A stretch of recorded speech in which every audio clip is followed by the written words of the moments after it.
Welcome to Rampage, a very rough show. They like it rough, and I think that's the title of this video. Before I get started, I think I should say right now, was this a good show? For someone who likes a lot of wrestling, yes. There was a little story, tiny smidgen of two possible stories, but honestly, this was all about wrestling. So if you don't like it, you're not going to find this show very interesting. But at the end of this, I will give my thoughts on will this translate to ratings. But let's get started. The best match, which every match could not follow. Eddie Kinsen versus Bryan, or Bryan Danielson. I'm sorry. I have a tendency to be dyslexic. We tend to do things backwards. I'm going to keep doing that for the rest of my life because I'm dyslexic and I do things backwards. Instead of saying Bryan Danielson, on and off, I'll say Daniel Bryan. There you go. But was this the best match of the night? Yes. Now, taking nothing away from the other matches. Taking nothing away. This was the best match because it was the most emotional match. Let's make this clear. Eddie is a good wrestler and he knows how to relay emotion. Bryan is a good wrestler who is very technical, who knows how to relay emotion. You stick them together, you got a very emotional match that by the end of it, the people went ape shit. Say that again. The people went freaking ape shit in Boston. They went ape shit. Yes, they did. Halfway through the match, they were already cheering pretty damn loudly because they loved how the work was being done between Eddie and Bryan. At one point, Eddie got so frustrated, he grabbed a chair and then threw it. He didn't throw it in the ring. He didn't throw it at Bryan at all. He just threw it out of frustration or to distract. It was a lot. Eddie focused clearly on Bryan's neck. And Bryan surprisingly focused only on Eddie's left shoulder instead of his right that was heavily taped. That obviously shows he did care about Eddie in real life. He did not want to mess up his shoulder because he is taped up on the right side. So he mainly focused on the left shoulder. He didn't want to make it worse. This was a very emotional type of match because it reached a point where neither one of them wanted to sell. Neither one of them wanted to back down. Bryan's chest was completely red beyond recognition. It started showing blood, bubbling up pretty heavily. But by the time it was all over, and once the triangle choke was put on, Eddie made it very clear he wasn't giving in that easily. He does a Stone Cold Steve Austin, just like Steve Austin versus the Bret Hart. This is something I got for ya. That's pretty much what he did with one hand, and then he fades out. And he was not happy after it was over because once CM Punk was interviewed, Eddie got pissed because CM Punk looked like he was smiling and laughing, which he wasn't at Eddie. He was just saying, I was enjoying this. I am happy. This is just a few days after my birthday. I love the about to say Thanksgiving. He loves Halloween. And then Eddie comes out pissed as hell saying, what, you laughing at me? You laughing at me? You want to try something? He knocks the mic out of a Tony Schiavone, which we are so used to by now. If they only did it once in a while, it would be something special when Tony's interrupted, but he's always interrupted. That's his stick. You got your next match. I'm sure of it. Eddie Kingston versus a CM Punk. Something that's long overdue. Those two have known each other for years. It's true. They've known each other. It's not like they don't know each other. They do. Just like when it comes to Bryan and Eddie, they also know each other. It's just they didn't really match up on something this big as a national and international television show. There you go.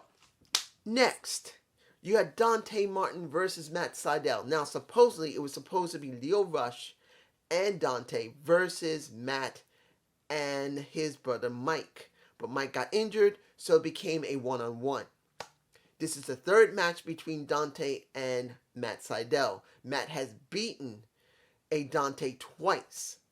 But now that he has a little bit of Leo Rush in his ear, Mr. Shades, Mr. Bling Bling with the money, baby. You got Matt Seidel trying to talk to a Dante Martin, telling him, hey, please, you don't need this guy. You can handle stuff on your own, but you don't listen. Was it a good match? Yes, it was. It was the second best match of the night in match quality. Okay, let's make this clear. There were 3 matches. There was 2 of them where we're giving direct matches. The third one was a gimmick match. But it was the second best match of the night.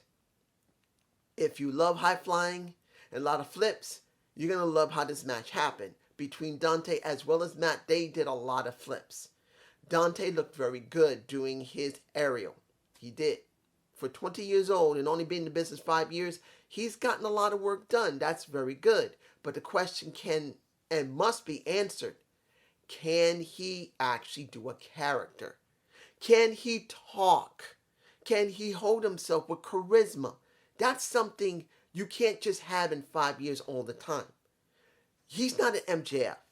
MJF is 25 years old. Yes, he's been in the business for a bit, but he already had that type of attitude. I don't know if Dante has it yet.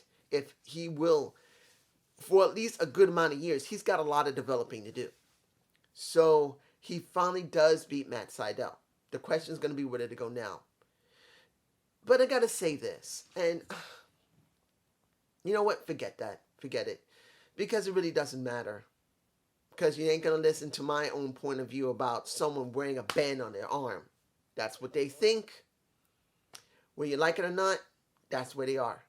And finally, you got Abaddon versus a Brit Baker in a no DQ match where you got Hater by her side, as well as the Rebel, who is dressed up in Halloween colors.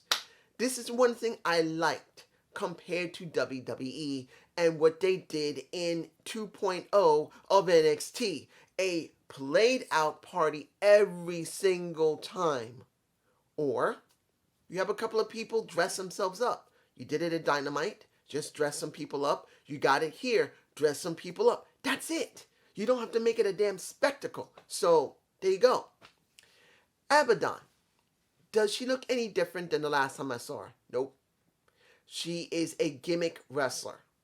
She's over the top when it comes to that type of look. She is a, let's say it like this. She's no Su Yung. She's not. She's not Su Yung. She's not better than Su Yung.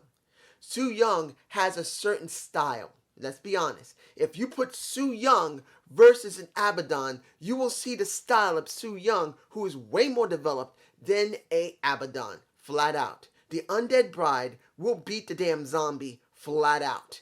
No guess. No fuss, no muss. She will outperform her because she developed her character way more. It was very rough. At one point when they tried to do a table spot, the table didn't break. Then, because Brit was so determined to break that damn table, they tried it again. And I think at that point, Abaddon cut her hand open. Either the first fall onto the table or the second. I can't be sure which one because it was hard to tell. But Abaddon's hand was cut open. But she didn't want to quit. She went and got a whole bunch of thumbtacks, poured them onto the mat, and they went from there. Brit did not like those thumbtacks. I don't blame her. When it came down to it, Abaddon literally no-selled a chair shot. She got her head locked into a chair like Brit was going to break her neck. She curb stomped the chair, and instead of it ending there, Abaddon basically refused to accept and refused to sell. Now, that's kind of a double-edged sword. Honestly, it is. Even though it seems really cool for Abaddon to resist taking that and makes her look unstoppable, does not mean it's 100% right every time. Now, Abaddon I've seen a couple of times beforehand, and she's always done the no-sell with that type of thing. That's the way they're booking her. But in this situation, I think that might have gone a little bit too far, but people are going to still like it, even though I believe it went too far for the simple reason that now that you saw Abaddon resist getting her neck snapped, crackled, and popped, what do you do with her? Does she appear on Dynamite? Will she appear on Rampage again? Because you just let her do a chair spot where she should have snapped her neck and should have just laid there and got pinned. You let her not be taken out. So what do you do with her? And knowing how they're booking the women in AEW, I don't know if they're going to go anywhere with that. Because she's not the Undertaker. She's not Mankind. She's not Sue Young. She's not Rosemary. She is a up-and-coming freak wrestler, gimmick wrestler.